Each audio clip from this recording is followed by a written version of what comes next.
You've replayed that conversation in your head 100 times. What if I'd said this instead? Did they think I sounded stupid? Your body's in the present, but your mind is stuck on repeat. Overthinking doesn't solve problems. It multiplies them. Marcus Aurelius once wrote, "You have power over your mind, not outside events." Realize this, and you will find strength. But most of us do the opposite.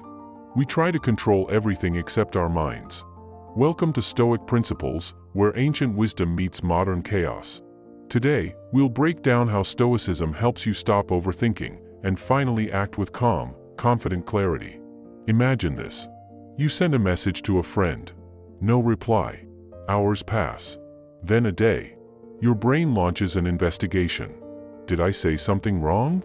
Maybe they're upset. Or worse, maybe they're ignoring me. Suddenly, a simple unread text turns into a full-blown mental courtroom. You're the judge, the lawyer, and the accused, all at once.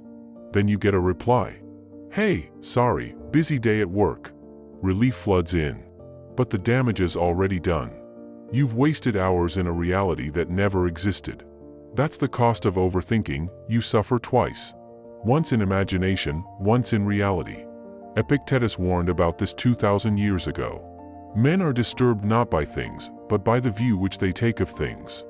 It's not the message that hurt you. It's the meaning you added to it. Stoic principle: distinguish between what you control and what you don't. At the core of Stoicism is a radical idea, the dichotomy of control. There are things you control, your thoughts, choices, and actions. And there are things you don't, other people, the past, and outcomes. Overthinking happens when we blur that line. We analyze, predict, and replay, trying to bend the uncontrollable into submission. But here's the truth. No amount of thinking can rewrite what's already done or guarantee what's to come. When you mentally wrestle with what you can't control, you lose twice, peace and perspective. But when you return to what is within your control, your response, you regain both. Marcus Aurelius said it simply. If it's endurable, then endure it. Stop complaining. That's not cold or robotic, it's clarity. He's saying, if the situation can be changed, act. If it can't, accept.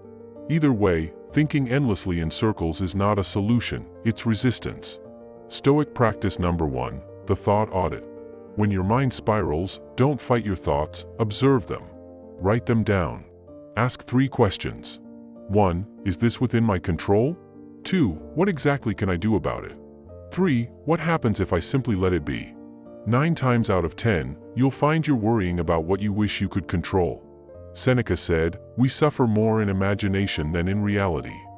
Writing your thoughts forces imagination to meet reality, and reality is usually simpler. Example: I might lose my job. Is it in my control? Not fully. What can I do? Show up well, prepare a backup plan. What if I let it be? I stop panicking and start planning. That's Stoicism in action: less panic, more power. Stoic practice number 2, the 24-hour rule. When you're trapped in obsessive thinking about a decision, a comment, a mistake, pause. Give it 24 hours. Don't decide. Don't react. Don't spiral. Marcus used this strategy often, not literally 24 hours, but in spirit. He wrote, "If you can put it off, then put it off." He knew that time is the solvent of emotion. Most things lose their emotional grip after one sleep cycle. You wake up with new eyes, calmer, clearer, less reactive. If after 24 hours it's still worth your mental energy, address it. If not, it was never worth it to begin with. Stoic practice number 3, the view from above. This is one of the most powerful Stoic visualizations. Close your eyes. See yourself in the room you're in. Now zoom out, see your city, your country, your planet, your place in time. That argument, that email, that awkward moment, how much does it matter from that height? Marcus practiced this daily. He visualized Earth from the stars to remind himself how tiny his troubles were in the scale of the cosmos.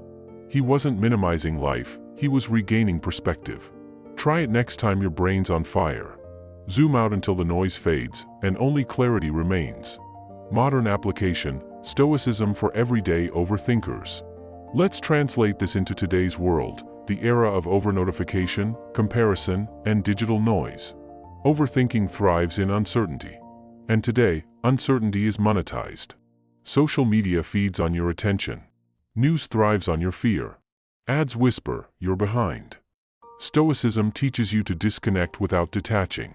You don't have to move to the mountains or delete your phone. You just have to stop giving every notification emotional access to your peace. Before reacting, remember, you control your response window, the gap between stimulus and response. That gap is your power. That's where virtue lives. Each time you lengthen that gap, even by a breath, you strengthen your stoic muscle. Instead of overthinking, you're over-observing. You're choosing reason over reaction. And that's the real freedom Stoics talked about, not freedom from events, but freedom within them. Final reflection: turn thought into action. Overthinking is often disguised in noble language. I'm just being thorough. I'm analyzing all angles. I just need more time. But behind it is usually fear of judgment, failure, or loss. The cure isn't more thinking. It's direction. Epictetus said, "Don't explain your philosophy. Embody it. When in doubt, do the next right thing. Take one action, however small, aligned with reason and virtue." That breaks the loop instantly. You stop being trapped in thought and start living by choice. The Stoic doesn't suppress thoughts, he trains them. He turns mental chaos into calm conduct. The next time your mind won't stop replaying, predicting, or analyzing, pause. Ask, is this thought useful or is it noise? If it's useful, act. If it's noise, release it. Because peace isn't found by thinking harder. It's found by thinking less about what you can't change, and more about what you can become. This is Stoic Principles, where we turn ancient wisdom into modern strength.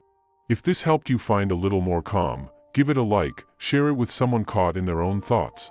And remember, control your mind, and the rest will follow.